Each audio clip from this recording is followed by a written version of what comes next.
Alright, hello everyone, and welcome back to the channel. So this is a lecture on the technological critique in the lyrics and song that I published recently called Awakening or Meet Me. I want to explore something that is crucial in the song. The way it uses technological language, code, programs, overrides, reprograms, not as metaphors for the metaphor's sake, but as precise critique of how power actually operates in our world today. Alright, let me start here. When the song says, erase the code that builds your wall, what's really being described is the foundational logic of oppressive structures, the rules, algorithms, and systems that treat human consciousness and behavior as programmable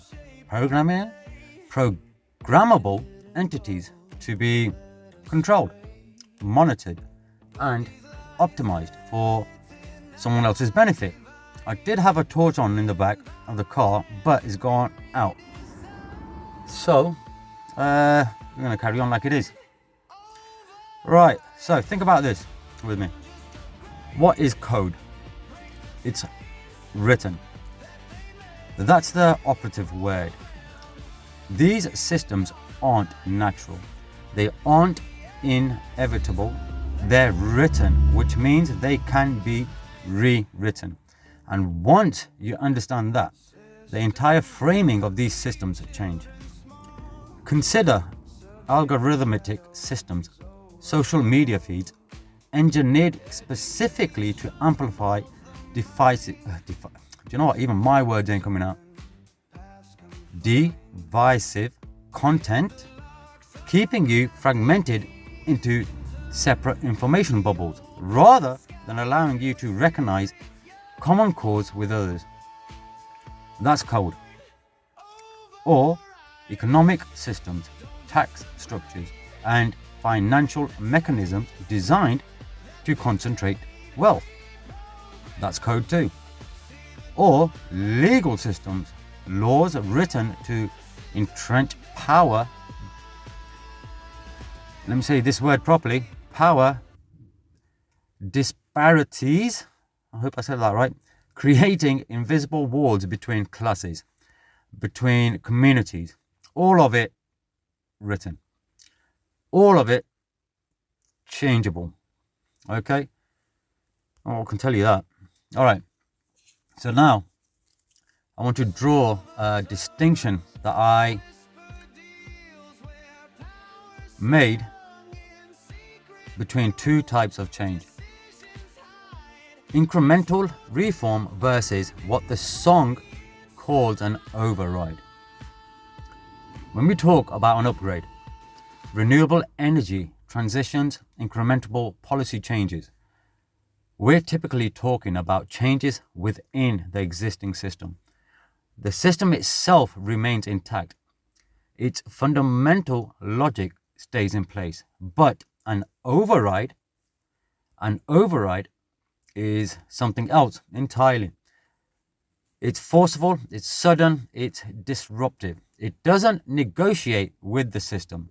It bypasses it. It says the entire architecture is compromised. We're not patching it, we're replacing it.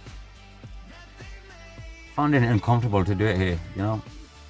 Well, I've been in the car for a while, so that's why. Keep on looking over my shoulder. Alright, listen to what the song does with this. A full reprogram installs the dawn. Not a patch, not an update, a full reprogram. What does that suggest to you? Well, I hope it suggests we're talking about systematic corruption at the foundational level.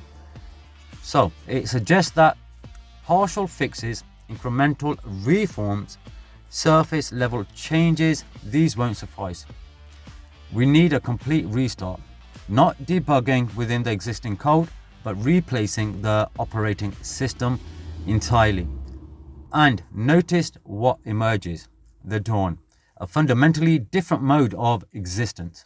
You see the argument playing out in real movements, calls to abolish, not reform, institutions fundamentally designed to harm, demands to rebuild infrastructure, rather than endlessly repair it. The recognition that some systems are so corrupted that they can't be saved, they need to be replaced. But here's what I want to direct your attention. The song identifies how these systems maintain their power. It says, systems lock and keep the children small. What does that mean? It means that contemporary technologies and institutions are designed to constrain human potential. They do this through surveillance capitalism, the collection of data to predict and shape behavior, treating humans not as autonomous agents but as optimization targets. They do